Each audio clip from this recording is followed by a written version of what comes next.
আজকে পানি কচু দিয়ে ইলিশ মাছ রান্না করব। Welcome to Tunha and mom's kitchen, our ranna hits different because it's made with pure love. প্রথমেই একটা কড়াইয়ে পরিমাণ মতো পানি দিয়ে ইলিশ মাছগুলো দিয়ে দিয়েছি। তার মধ্যে পরিমাণ মতো লবণ, হলুদ গুঁড়া, মরিচ গুঁড়া আর রসুন বাটা দিয়েছি।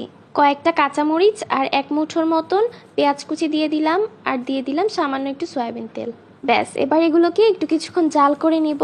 কিছুক্ষণ জাল করা হয়ে গেলে মাছগুলোকে তুলে একটা সাইডে রেখে দিচ্ছি, আর ওই ঝোলের মধ্যে দিয়ে দিচ্ছি পানি কচুগুলো। ভালোভাবে কিছুক্ষণ ভাপিয়ে রান্না করে নিলে কচুগুলো একদম কমে যাবে। সে পর্যায়ে এর মধ্যে দিয়ে দিব পরিমাণ মতো পানি। পানিতে বলক চলে আসলে দিয়ে দিব সেই তুলে রাখা ইলিশ মাছগুলো।